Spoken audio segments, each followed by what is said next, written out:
पूर्ण होतोय 25 तारखेला. त्याच्यानंतर त्यांनी आपल्यासाठी सगळ्यांसाठी सिद्ध समाधी योगाचीच रिव्हिजन करावी. कारण प्रत्येकासाठी खूप वर्ष झालेली असतील, काही महिने झाले असतील, कोणी लोक थोडं काही करतायत, थोडं काही करत नाहीयेत, असं असू शकतं.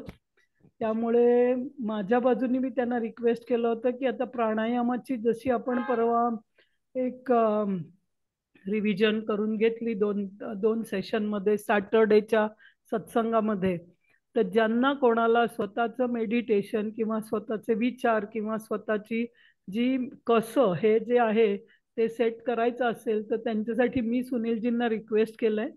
तर उज्ज्वल आणि उषामा वगैरे तुम्ही SSY टीचर्स पण मध्ये काही सुनीलजींशी बोलून प्लॅन करू शकता की ह्याची रिव्हिजन कशी करू शकतो. कारण आपण फक्त फूड फॉलो करून याचे आनंद अनुभव घेऊ शकणार नाही. त्याच्यासाठी आपला जी सिद्ध समाधी योगाचा बेस आहे तो जर आपण पुन्हा एकदा पक्का केला तर याची आपल्याला पूर्ण साथ मिळेल. ठीक आहे, ओके. तर हा एक भाग झाला. आता दुसरा भाग आहे की 2000 हे खूप वर्ष जगामध्ये बरंच काही वेगवेगळं रिसर्च चालू असतं. त्यातलं 2007 मध्ये एक ह्युमन मायक्रोबियम प्रकल्प सुरू केला. मायक्रोबियम म्हणजे जे आपले आपण चांगले बॅक्टेरिया, वाईट bacteria, good bacteria, bad bacteria वगैरे काय काय बोलतोय, आणि ते सगळे आपल्या शरीरावर कसा काय करतात, त्याचा काय परिणाम होतो आपल्यावरती, याच्यासाठी त्यांनी जगभरात खूप लाखो लोकांच्या वरती प्रयोग करायला सुरुवात केली की ऍक्च्युली आपली जी काही सिस्टीम आहे, जी मेडिकेशनची जी प्रोसेस आहे ती बरोबर आहे का नाही, किंवा आपण जे निदान करतोय रोगाचं निदान, कारण ही खूप मोठी महत्वाची गोष्ट आहे. आणि त्या निदान केल्यानंतर मग त्याची ट्रीटमेंट सुरू होते. तर आपण कुठलाही शरीराचा रोग याच्या स्टेजेस काय आहेत, तर पहिलं आपल्याला काहीतरी अस्वस्थता वाटणं किंवा आपल्या शरीरामध्ये नॉट ॲट इज येण्याची सुरुवात होणं. म्हणजे आपलं शरीर सगळं जन्माला जसं देवाने दिलंय ते नॉर्मल आहे, पण थोडेसे त्याच्यामध्ये डिस्टर्बन्सेस सुरू होतात किंवा नॉट ॲट इज सुरू होतं. त्याची लक्षणं आपल्याला दिसायला लागतात, ज्याला आपण म्हणतो की सिम्पटम्स. त्या सिम्पटम्सना बघून मग डॉक्टर आपल्याला सांगतात की ही टेस्ट करा, ती टेस्ट करा, कारण त्यांनी एक अनुमान बांधलेला असतं हा सिम्पटम असेल तर हा प्रॉब्लेम असू शकतो. म्हणून मग ती टेस्ट करून त्या सिम्पटम वरनं ते कन्फर्म करतात की हा एक इश्यू आहे किंवा प्रॉब्लेम आहे. आणि तो इश्यू जो त्यांनी त्यातनं शोधलाय त्या सिम्पटम वरनं त्याचं निदान केलं असं समजून मग त्याची ट्रीटमेंट सुरू होते. असे बरोबर आहे का या स्टेप सगळ्या? शरीरामध्ये काहीतरी अनइझीनेस येतो, त्याच्यानंतर त्याचं आपल्याला काहीतरी लक्षण किंवा सिम्पटम दिसतं आणि आपल्याला वाटतं हे काही बरोबर नाही, मग आपण डॉक्टरकडे जातो, डॉक्टरला सांगतो की हा हे मला दिसतंय. मग त्याच्या बेसिसवर डॉक्टर आपल्याला काहीतरी टेस्ट करायला सांगतात. त्या टेस्टवरून आलेल्या पॅरामीटर्सवरून ते निदान करतात की हे असं असं असू शकतं, आणि मग याच्यासाठी असं असं औषध दिलं तर ते बरं होऊ शकतं किंवा कंट्रोलमध्ये राहू शकतं, डिपेंडिंग ऑन तो डिसीज क्रोनिक आहे का साधा आहे, छोटा आहे की लवकर होणार, ते डॉक्टरला माहित असतं. बरोबर आहे? पटतंय सगळ्यांना? मग आपण आता काल जे शिकलो त्याच्याप्रमाणे मी एक प्रश्न तुम्हाला विचारीन. प्रत्येक बॉडी सारखी आहे का? नाही. नाही. शुअर? शुअर. पूर्णपणे? हो. शुअर, पूर्णपणे. पूर्णपणे वेगळे आहेत. ओके. मग छोटासा त्याच्यावर एक्सपेरिमेंट केलेला मी तिथं दिला होता की जुळी मुलं असतील आणि जुळ्या मुलांमध्ये काय असतं तर त्यांच्यात खूप साम्य असण्याची, म्हणजे त्यात दोन प्रकार असतात, मॅचिंग झायगोट्स आणि ऑपोजिट झायगोट्स. त्यामुळे काही वेळा पूर्णपणे विरुद्ध असतात जुळी मुलं, पण काही वेळा पूर्णपणे सारखी. म्हणजे काही काही वेळा तर अशक्य होतं आपल्याला, ते सीता और गीता वगैरे सिनेमात कसं आहे ना तसं. घरी तुम्ही बघितली असली तर तुम्हाला कळेल, पण नाही बघितली असली तर सिनेमात तरी आपण बघितलेलं आहे की खूप साम्य असतं, राईट? पण जर या जुळ्या मुलांना वेगवेगळ्या प्रकारचा आहार जर वर्षभर दिला, म्हणजे एका मुलाला एक वेगळं जेवणाचं प्लॅनिंग केलं आणि दुसऱ्या मुलाला पूर्णपणे वेगळं प्लॅनिंग करून दिलं, तर हळूहळू त्यांच्या शरीरामध्ये बदल व्हायला लागतो. असा एक्सपेरिमेंट अमेरिकेमध्ये केला आणि त्यांच्या लक्षात आलं की जरी जन्मानी शरीर सारखं दिसत असलं एक्सटर्नली, तरी खाण्यामुळे त्याच्यामध्ये खूप बदल होऊ शकतो आणि 70% पर्यंत त्या मुलांच्यात बदल झाले. म्हणजे कोणाचे केस गळले, कोणाचे गळले नाही, कोणाची उंची वाढली, कोणाची वाढली नाही, कोणाचा रंग काहीतरी असं म्हणजे टॅनिंग झालं, कोणाचं झालं नाही, असे वेगवेगळे बदल त्यांना दिसत गेले. ओके, म्हणजे काय तर माणसं जन्मतः वेगवेगळी आहेतच आणि आपलं काय खाणं आहे किंवा आपली काय लहानपणापासूनची सवय आहे त्याच्याप्रमाणे ते जन्मलेलं मूल हे हळूहळू हळूहळू बदलत असतं. बरोबर आहे का? बरोबर. आपण योग याच्यामध्ये बघितलं तर आपलं शरीर हे कशाचं बनलेलं आहे? पंचमहाभूत. पंचमहाभूत. पंचकोश. परफेक्ट. ओके, पंचमहाभूतांचं. मग पंचमहाभूत काय आहेत लिहा बरं तुम्ही.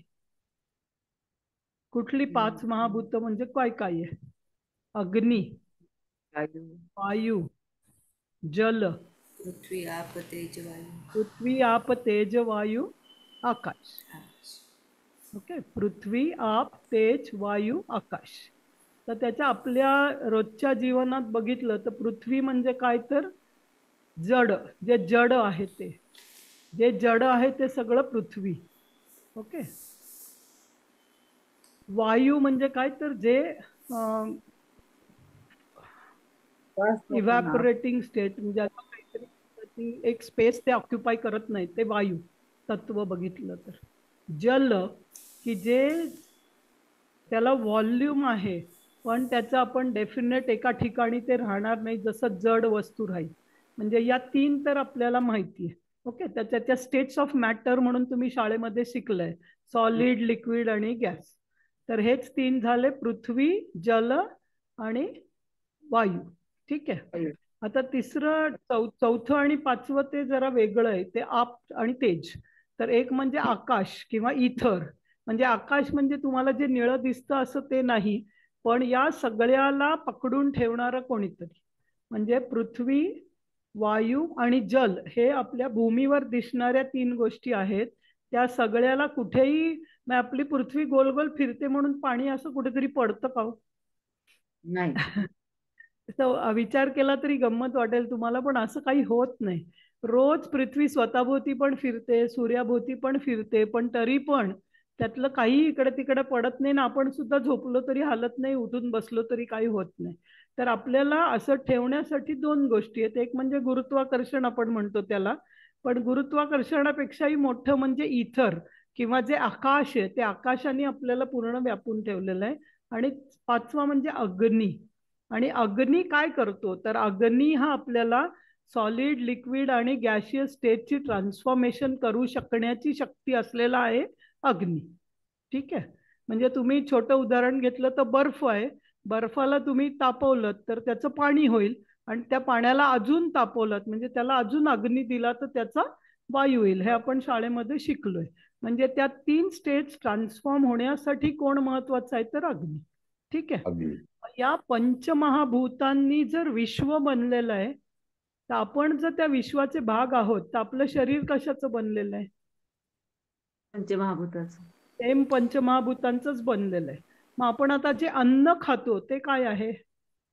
पण पंचमहाभूतच आहे. ते पण पंचमहाभूतच आहेत. म्हणजे काय तर आज तुम्ही बघितलं तर एक 50 वर्षापूर्वी तुम्ही 1, 2, 3 वर्षाचे होतात. सपोज तुमचं वय आज 52-53 आहे, तर 50 वर्षापूर्वी एक्झॅक्टली तुम्ही 2 वर्षाचे होतात.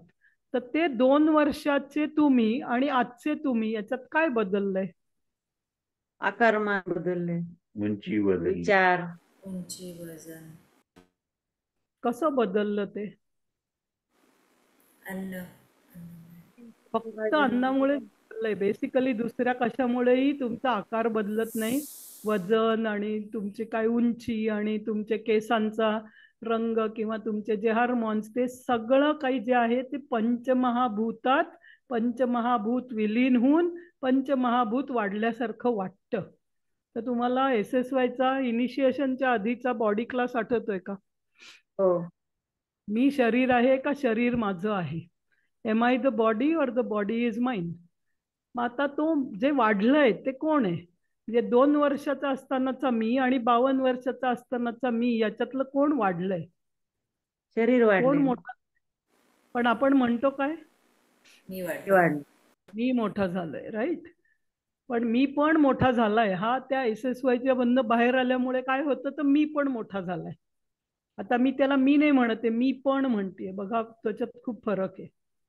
ओके, मी आणि मी पण याच्यात खूप फरक आहे. म्हणजे मीपणा असं मी म्हणते त्याला. ठीक आहे. सो पंचमहाभूत जर आपलं शरीर बदलतात, म्हणजे 2 माणसं जर वेगळी आहेत, तर त्यांनी दोघांनी एकच जेवण घेतलं तर त्यांच्यातले बदल एक्झॅक्टली सारखे होतील का? नाही मा. नाही नाही नाही.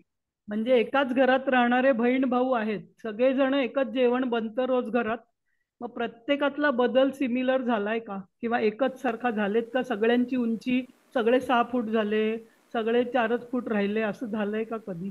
नाही. नाही म्हणजे काय, तर एकच अन्न खाल्ल्यामुळे आपण प्रत्येक जण एकसारखेच वाढतो हे बरोबर नाही. आपण कालच्यापेक्षा एक मोठ्या वरच्या स्टेपला जातोय आज समजतोय. ओके, एकच प्रकारचं अन्न खाल्ल्यामुळे जर सगळ्यांना तेच अन्न खायला दिलं कितीतरी दिवस, तरी त्यांच्यात घडणारे बदल हे एकसारखेच असले पाहिजे असं अजिबात नाहीये. ठीक आहे, मान्य आहे? हे हो. तुम्हाला दिसतंय, मान्य करायचं काहीच हे नाही. म्हणजे काय, तर एकच अन्न खाल्लं तरी पंचमहाभूतांचं जे काही परम्युटेशन कॉम्बिनेशन्स आहेत ती एक्झॅक्टली सेम होत नाहीत. म्हणजे काय, तर फक्त अन्नामुळे आपण बदलत नाही असं आता मी तुम्हाला सिद्ध केलंय. अन्नामुळे आपण बदलतो, पण फक्त अन्नामुळे बदलत. बरोबर. फक्त अन्नामुळे बदलत असतो ना, तर मग सगळ्या आपल्यात एकच बदल व्हायला पाहिजे. ते जर आपण सगळ्यांनी तेच अन्न खाल्लं असतं तर. सो तेच अन्न खाल्ल्यामुळे तसेच बदल होतात असं जरूर नाही. आता हे आपण डिसीजला लावूया. हे आपण आता डिसीजला लावूया. म्हणजे घरातले सगळेजण एक प्रकारचंच अन्न खात आहेत, तर त्या सगळ्यांना एक प्रकारचा डिसीज होईल का? नाही. व्हायला पाहिजे का? नाही असं तुम्ही बघता का? असं झालेलं बघता का की एखाद्याला घरामध्ये हे आहे, आता तेच अन्न सगळ्यांनी खाल्लंय म्हणून सगळ्यांना तेच व्हायला पाहिजे असं जरूर आहे का? नाही. म्हणजे काय, तर जे काही कारण आहे आपल्या आजाराचं ते सगळ्यांचं समान आहे का? नाही. अजिबात नाही. नाही. आणि मग एखाद्या आपण सपोज आता दुसरी बाजू बघू. ही पहिली बाजू कळली का? सगळ्यांना जे काही आजार जरी नावानी सारखा असेल, फॉर एक्झाम्पल सगळ्यांना डायबिटीज झालाय, त्या प्रत्येकाला डायबिटीज होण्याचं एकच कारण असलं पाहिजे, किंवा काही एक ठराविक लिस्ट ऑफ 1 2 3 4च कारण सगळ्यांची असतील असं गरजेचं आहे का? नाही. नाही नाही. Not necessary, right? म्हणजे जे सिम्पटम्स आहेत ते सुद्धा त्यामुळे वेगवेगळे असतात. आपल्याला असं सांगितलं जातं की डायबिटीज झालाय म्हणजे काय, जखमा बऱ्या होत नाहीत. आता आजकाल डायबिटीज झाला असलं तरी जखम्या बऱ्या होतात, किंवा खूप वेळा युरिनला जावं लागतं. असे काही सिम्पटम्स पूर्वी दिलेले होते की या डिसीजचे हे सिम्पटम आहेत. पण याचा अर्थ तो सिम्पटम नाहीये म्हणजे तो डिसीज नाहीये असं पण नाहीये. बरोबर आहे? राईट. सेम वे म्हणजे आता उलट बघूया आपण की लक्षणं जी दिसत आहेत ती लक्षणं एकाच आजाराची आहेत असं गरजेचं आहे का? नाही. म्हणजे डोकं दुखणे हे लक्षण आहे, तर डोकं दुखणे हे लक्षण असेल तर 10 जणांचं डोकं दुखतंय म्हणजे त्या 10 जणांना चष्मा लागणार आहे, किंवा त्या 10 लोकांना मायग्रेन आहे, किंवा 10 लोकांना ऍसिडिटी झाली आहे असं म्हणणं. आता मी तुम्हाला 3 उदाहरणं दिली की डोकं दुखतंय, याची वेगवेगळी कारणं असू शकतात. बरोबर आहे? मग आपण सिम्पटम्स बघून रोग करणं ही बरोबर गोष्ट आहे का? अजिबात नाही. नाही. म्हणजे आता जी प्रोसेस चालू आहे ती अशीच चालली आहे ना? पण हो. होमिओपॅथी त्याला वेगळी आहे, होमिओपॅथी नाही आहे तशी. पण मग होमिओपॅथी मध्ये का वेगळं आहे आता मला हे आज तुम्हाला सांगायचंय. कारण होमिओपॅथी कधीही कोणालाही तुमचे आज काय डोकं दुखतंय असं विचारत नाही. ते तुमची 2 तासाची परीक्षा घेतात. पहिलं सगळी हिस्ट्री जॉग्राफी काढून घेतात. म्हणजे काय करतात तर तुम्ही लहानपणापासून आजपर्यंत या आजाराला येईपर्यंत काय काय काय काय काय काय झालेलं असू शकतं. म्हणजे होमिओपॅथी जर आपल्याला काम करायचं असेल चांगलं तर आपण तिथे जितक्या मोकळ्या मनाने पूर्णपणे सत्य आपल्या आयुष्यात घडलेलं सांगितलं तर होमिओपॅथी डॉक्टर निदान करू शकेल. इथं हा होमिओपॅथीचा प्रॉब्लेम. बरोबर आहे. पण मग ते चांगलं करण्याची जबाबदारी कोणाची आहे. जर मला आजार झाला असेल आणि मी जर डॉक्टरकडनं काही लपवलं, डॉक्टरला विसरले सांगायचं, तर डॉक्टर निदान व्यवस्थित करू शकणार नाही. आणि होमिओपॅथीमध्ये तुम्ही 4 जण घरातली गेलात तर फक्त आईला विचारतील आणि 4घांना औषध देतील असं होऊ शकतं का? अजिबात नाही, अजिबात नाही. जेनेटिक आहे असं ते म्हणतात का काही? नाही नाही, काही नाहीये. कारण जरी तुम्ही जेनेटिकली जन्माला आलेले असलात तरी त्या जीननी काय खाल्लं, काय विचार केला, काय भोगलं याच्याप्रमाणे त्याचं सगळं शरीर आणि आयुष्य बदलत जाणार आहे. हा एक बेसिस आहे. ओके. आणि तोच ॲलोपॅथीचा सुद्धा असला पाहिजे. पण इतक्या लार्ज स्केलनी केलं जातं की ते काहीतरी पॅरामीटर सेट करून औषध दिलं जातं. त्यामुळे ही चुकीची पद्धत आहे की एक लक्षण हे एका आजाराचं आहे किंवा एक आजार हा एका कारणामुळे होतो किंवा त्याची तीच लक्षणं असली पाहिजे हे गरजेचं नाहीये. बरोबर आहे. मग आता पहिल्यांदा मी पंचमहाभूतांवरनं पंचमहाभूत मिक्स झाल्यामुळे शरीर झालं हे सांगितलं. जर त्या शरीराला आजार झाला असेल तर त्याचं प्रत्येकाचं इंडिव्हिज्युअलिस्टिक कारण वेगळं असू शकण्याची दाट शक्यता जास्त आहे. म्हणजे 90% आपण प्रत्येक जण वेगवेगळे आहोत. त्यामुळे लक्षणं बघून ट्रीटमेंट नाही केली पाहिजे.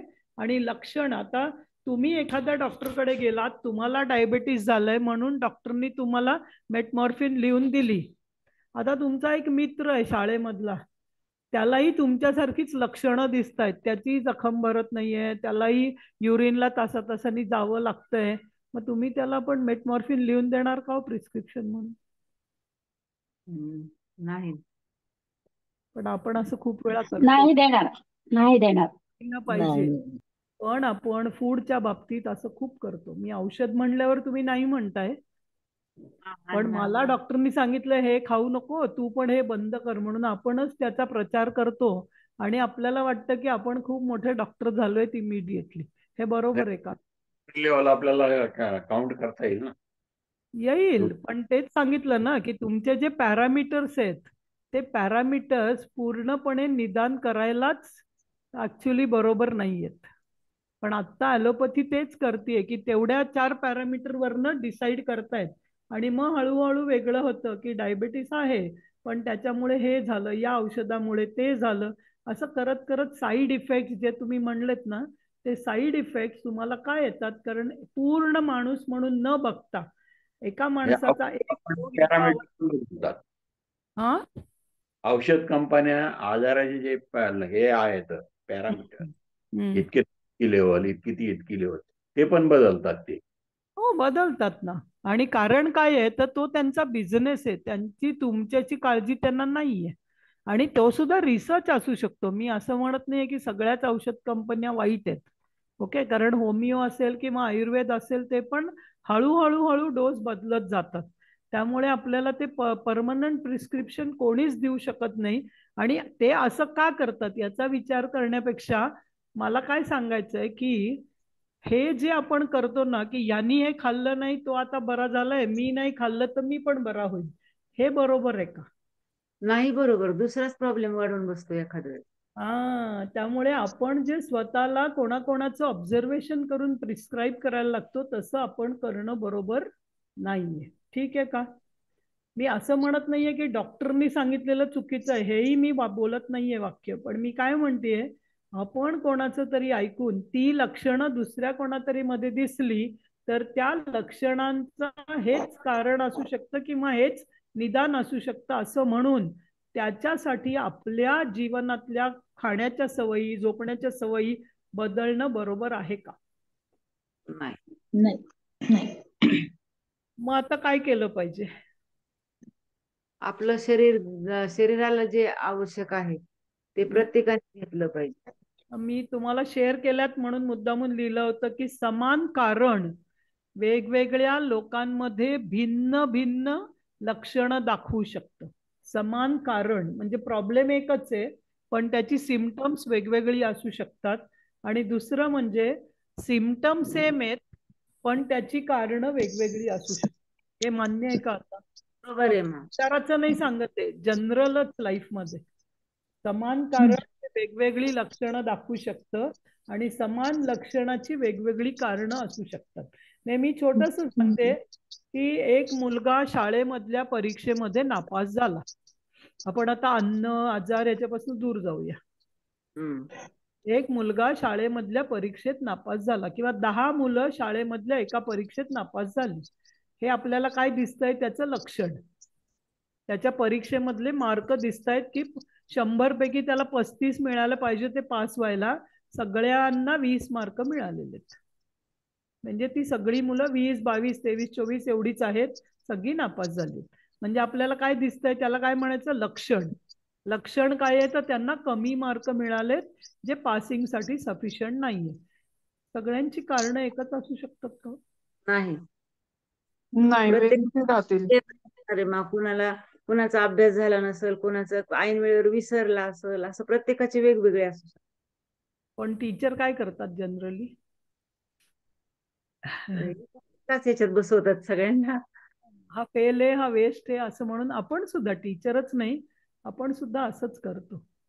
सो समान लक्षणांसाठी समान कारण असण्याची गरज नाही आणि समान प्रॉब्लेममुळे समान लक्षणं दिसतील असंही गरज नाही. प्रत्येक माणूस हा इंडिव्हिज्युअलिस्टिक आहे. ठीक आहे. तर हे फक्त जेवणासाठी नाही, हे फक्त रोगांसाठी नाही, पण हे नॉर्मलच पूर्ण आयुष्यामध्ये प्रत्येक गोष्टीसाठी असेल. ओके. म्हणजे गोरा तो सुंदर का हो? रंग गोरा म्हणून सुंदर का? नाही. नाही. नाही नाही नाही. चुकीचं आहे ते. तर मग काळं मूल जन्माला आलं तर आईने सोडून दिलं असतं ना त्याला? आई तर दोघांनाही सारखा जीव लावते ना, एकाच घरात दोन. आणि तीच आई, तिलाच आई म्हणतो आपण. तिच्यासाठी त्याचं रंग रूप नाही, तर आपण त्या शरीरापेक्षा वरचं काहीतरी. म्हणून हा प्रश्न मी विचारला असता. गोऱ्या काळ्याचं मला काहीच हे नाहीये, पण शरीर सोडून कुठेतरी आपण आहोत का वेगळे? तो मी कोण आहे तो आत वेगळा आहे ना कोणीतरी. हो हो. त्यामुळे ऍक्च्युली रोग कोणामुळे होतोय? त्या मी मुळे, ते आतल्यामुळे. 6 वाजता नंतर मला भूक लागते का शरीराला भूक लागते 10 वाजता? मला भूक लागते. त्याची कारणं काय काय असू शकतात? वेगवेगळी असू शकतात. बरोबर आहे. कधी कोणी व्यायाम करून थकला असेल तर, मग कधी कधी म्हणजे रस्त्याने जाताना वास आला की भूक जागृत होती. खूप कारणं. म्हणजे चुकीचं आहे का मग भूक लागली तर खाणं? नाही. शरीराला भूक लागली असेल तर योग्य आहे. मग मला भूक म्हणून मी शरीर कळतंय का ह्याच्यासाठी त्या मीला व्यवस्थित आपल्याला समजायला पाहिजे. ओके. आतापर्यंत आपण फक्त आपल्या शरीराला समजत होतो आणि मीला आपण विसरलो होतो. त्यामुळे मला असं वाटतं, मला तसं वाटतं, असं असलं पाहिजे, तसं असलं पाहिजे, असे खूप आपण सारे ठोकताळे बांधलेले होते. आणि त्या ठोकताळ्यांच्या आसपासमध्ये आपण आपलं आयुष्य विणायचा प्रयत्न करत होतो आणि काही काही चुका होत होत्या. आणि दॅट्स ओके. मग आता काय महत्वाचं काय लक्षात आलं तुम्हाला गेल्या 14-15 दिवसांमध्ये? सगळ्यात महत्वाचं काय वाटतं तुम्हाला? प्रत्येकाला एकेकाने सांगा.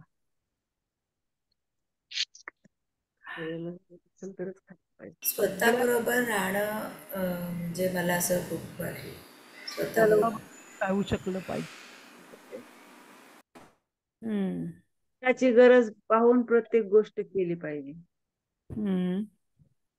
म्हणजे आपण सोशल ॲनिमल आहोत का आपण ॲनिमल आहोत?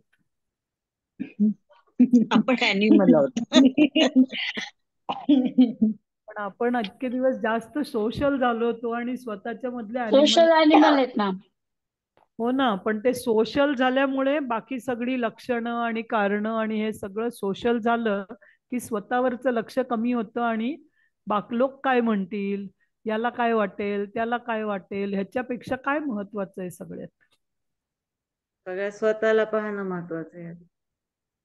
आणि तुम्ही जर स्वतःला व्यवस्थित पाहिलत ना तर तुम्ही जगाला पण व्यवस्थित पाहू शकता. पण आपण त्याचा एक्झॅक्टली उलटा प्रोसेस करतो. जगाला स्वतःला विसरून जातो, मला काही गरज नाहीये, लोक काय म्हणतील, याला आवडेल का, त्याला आवडेल का, असं करेल का, तसं करेल का करत. एकदा का तुम्ही स्वतः खुश असाल, हॅप्पी पर्सन दुसऱ्याला अनहॅप्पी करू शकतो का हो? नाही. शुअर. हम्म. पण जर माझा हॅपीनेस दुसऱ्याच्या अनहॅपीनेसवर डिपेंड असेल तर अवघड आहे. हा, म्हणजे खूपच अवघड आहे तिथे. आहे ना, त्याला विकृत आनंद म्हणतात.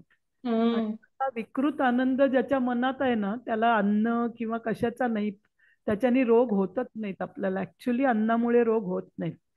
प्लीज लक्षात घ्या, जेव्हा जेव्हा आपल्या मनामध्ये विकृती येते ती विकृती शरीरामध्ये जाते आणि ती शरीरातच राहिली, ती जर बाहेर नाही आली तर ती हळूहळू विकृती काय होते, प्रकृती बदलते. तुम्हाला एक वेगळा पाठ सांगितलाय मी, मनाची विकृती शरीराची प्रकृती बदलते. जसं मन तसं अन्न. हा, एक्झॅक्टली. अन्न आता त्या तसं जसं मन तसं अन्न, जसं अन्न तसं तन. तिसऱ्या स्टेपला गेलोय आपण. जसं मन तसं अन्न, जसं अन्न तसं तन. मन. तन म्हणजे शरीर, जसं अन्न तसं शरीर. त्यामुळे जर मनाला आपण व्यवस्थित ठेवलं तर आपलं अन्न ऑटोमॅटिकली आपल्याला चॉईसेस बदलतील आणि जसे अन्नाचे आपले चॉईसेस बदलतील तसे आपले शरीराचे, रोगी असलं ना तरी प्रॉब्लेम नाहीये शरीर, खूप आपल्याला काय काय प्रॉब्लेम येतात. आता स्टीफन हॉकिंग माहितीये तुम्हाला? हो, सायंटिस्ट. शास्त्रज्ञ होता. त्याच्या कुठल्याही शरीरातला त्याच्या शरीरातला कुठलाही एक भाग व्यवस्थित चालत नव्हता हो, मेंदू शिवाय. हा, पण त्यांनी कधी विचारच नाही केली की माझं बॉडी पूर्ण असं वाकडं आहे त्याचं, म्हणजे आपलं अष्टावक्र कसं होतं ना तसं आहे. तसं होतं, खुर्चीवर बसलेलं असायचं. डिसऑर्डर आहे. तर मग शरीर खराब झालं तर मन खराब व्हायलाच पाहिजे असं काही आहे का? नाही, मन चांगलं पाहिजे. पण आपलं शरीर जन्मलं तेव्हा चांगलं होतं, आपलं मन खराब झाल्यामुळे शरीर खराब झालं. आता त्या खराब झालेल्या शरीराला जर पुन्हा चांगलं करायचं असेल तर अन्न बदलायला पाहिजे, मन बदलायला पाहिजे. सोपं आहे ना? सायकोसोमॅटिक डिसीजेस असतात.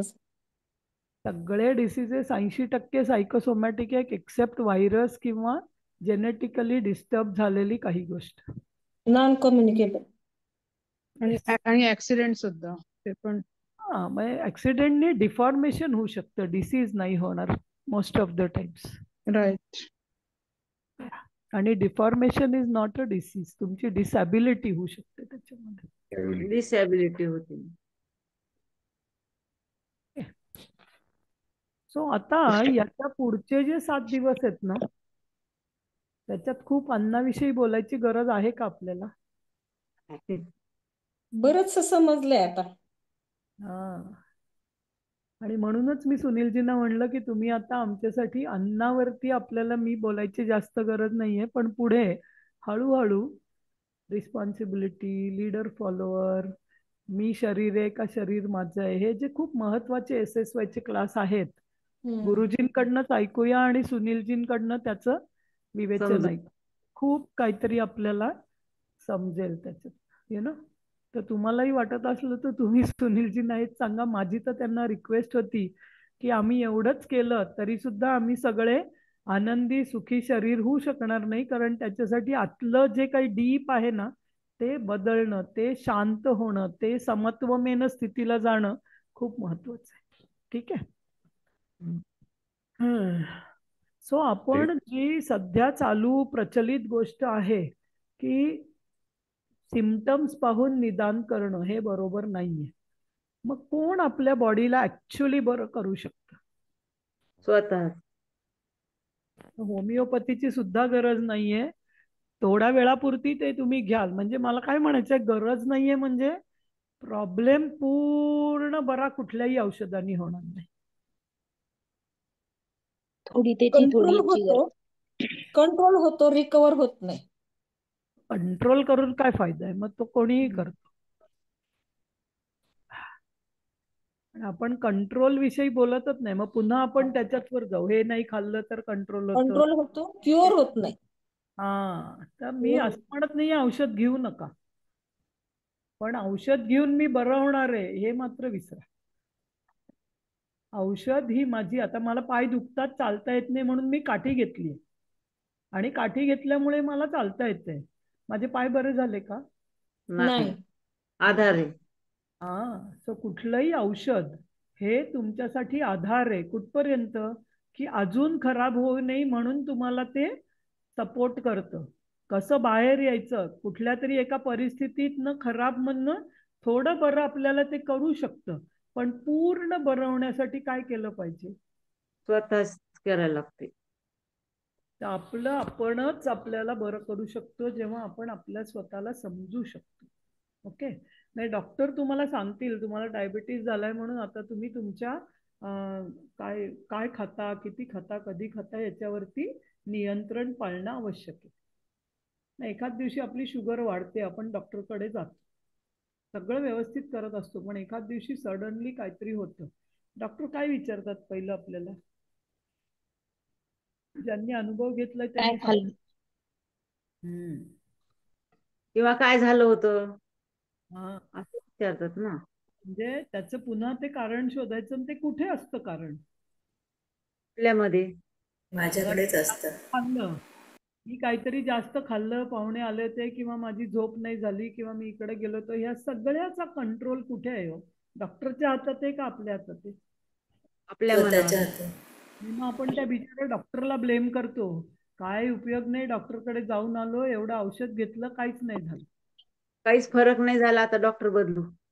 हा, बदलला तरी काय, तो डॉक्टर बदलून तो कोणाला तरी दोष देणं म्हणजे काय, तर आपण आपली जबाबदारी दुसऱ्यावर टाकून तो बिचारा जो आपल्याला मदत करत होता, कुठलाही असेल, डॉक्टर असेल, तुमचा हितचिंतक असेल, तो तुम्हाला जे काही सांगतोय ते तुम्ही स्वतःच्या आयुष्यात पडताळून पहा. पण जसं आता मी तुम्हाला सांगितलं हे खा, ते खा, ते खा, आणि तुम्ही खाल्लत तर तुम्ही सुखी नाही होणार. पण तुमच्या शरीराने तुम्हाला सांगितलं हे नको खाऊस, हे खा. एकदा का तुम्ही खाल्ल्यावर पोटात दचमळलं, 2-3 वेळा खाल्ल्यावर लक्षात आलं की हे मला सूट होत नाहीये, चौथ्या वेळी कोणी सांगायला पाहिजे का तुम्हाला की हे नका खाऊ? नाही. त्यात होत नाही. पण म्हणजे काय आहे की आपण आपल्याशी बोलतोय का नाही, मी शरीराला ऐकतोय का नाही, पुन्हा तिकडच जातोय आपण. ओके. त्यामुळे मी आता ह्याच्या पुढे काहीही बोलले ना तरी तो पुन्हा राहून तिथंच येणार आहे की मी माझ्या स्वतःबरोबर किती राहतोय, मला स्वतःविषयी किती कळतंय, आणि मी स्वतःविषयी जागरूक आहे का नाही. ओके. या शरीर आणि मन यांचा एक सुसंवाद असला पाहिजे. Yes, exactly. म्हणून तर जसं मन तसं अन्न, जसं अन्न तसं शरीर. अन्न हा फक्त आपल्याला पाईप आहे मध्ये की ज्यात आहे. मग आता उद्या मी तुम्हाला काय सांगणार आहे की अन्न जसं उपयोगी आहे तसं अन्न सोडणं किंवा उपवास हा कसा उपयोगी आहे. म्हणजे अन्न कधी उपयोगी आहे आणि उपवास कधी उपयोगी आहे. ओके. तर आपण 7 ते 7चा 12 तासाचा उपवास करायला लागलोय ना. हो. हो हो चक्कर आली उपवास केल्यामुळे, फ्रेश वाटते. उलट झालंय ना. नाही. ऍक्च्युली हो. पाहिजे होती, 12 तास काही खाल्लं नाही त्यामुळे पोटात काहीतरी आवाज यायला पाहिजे होते, काहीतरी वाढायला पाहिजे, ऍसिडिटी, असं काही झालं का 12 तासाच्या उपवासाने? नाही, अजिबात नाही. आणखी नाही. फादर जास्त फ्रेश वाटतंय ना सकाळी. मोशन 2 वेळा किती जणांना व्हायला लागली आता? मला होते. नाही, त्यात चांगलं आहे ते. Actually it is good. Full motion सकाळी होते तशी व्हायची गरज नाहीये, पण जाण्याची इच्छा होते आणि काहीतरी गॅस जाईल, पाणी जाईल, किंवा जे अनावश्यक शरीरामध्ये आहे ते बाहेर पडण्याची इच्छा शरीर करायला लागणं याचा अर्थ तुमचं शरीराचं चक्र आणि प्रत्येक अवयवाचं जैविक घड्याळ आता नॉर्मलाइज व्हायला लागलंय. आपण पहिल्या दिवशी पहिल्या सेशनमध्ये शिकलो होतो की प्रत्येक अवयवाचं आपलं घड्याळ आहे आणि ते सेट करण्यासाठीच सर्कॅडियन रिदम आपण वापरतो. ओके, सो पुढचे 7 दिवस आपण काय शिकणार? आज 18 तारीख आहे, 25 तारखेपर्यंत आपण जायचंय. आपल्याला 7 दिवस आहेत आपल्याकडे ते 21 होण्यासाठी. तर याच्या पुढच्या प्रत्येक दिवशी आपण एकेका अवयवाचं घड्याळाचं काम काय आपल्याला दाखवतं याच्यावर शिकणार आहोत. आणि उपवास हा आपल्याला काय मदत करतो? 12 तासाचा कधी जास्त करायचा, कधी कमी करायचा, कधी नाही करायचा, आणि कुठल्या कुठल्या प्रकारांनी उपवास आपण वेगवेगळे करू शकतो. ठीक आहे, ओके. उद्यासाठी तुमचं होमवर्क काय असेल तर मी उपवास कसे करू शकते, तुमची पद्धत काय आहे उपवासाची, माझ्यासाठी उपवास म्हणजे काय. ओके, म्हणजे साबुदाण्याची खिचडी खाणं म्हणजे उपवास आहे का, फळं खाणं म्हणजे उपवास आहे, तुमच्यासाठी उपवास म्हणजे काय. ओके, एवढंच लिहा तुम्ही.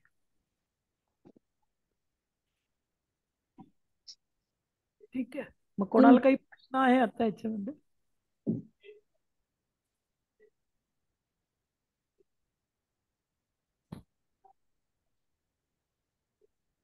ठीक आहे, प्रेयर करूया. कालचं रेकॉर्डिंग शेअर कराल ना मग प्लीज, असेल तर. कालचं रेकॉर्डिंग मला नाही वाटत झालेलं आहे, कारण सुनीलजी असले तरच आजचं झालेलं आहे. कालचं रेकॉर्डिंग नाहीये नाही झालं माहिती. मग. नाही झालं ना रेकॉर्डिंग कालचं? नाही कालचं झालेलं, नाही झालेलं. आजच झाले. आजच झालेलं आहे. ओके ओके ठीक आहे. माझं 1 दिवसाचं गेलेलं आहे. हो.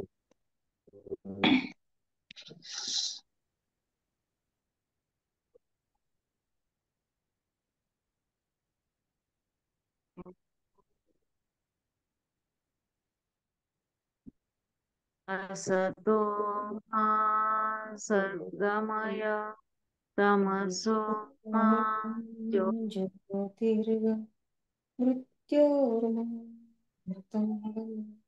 ओम शांती शांती शांती.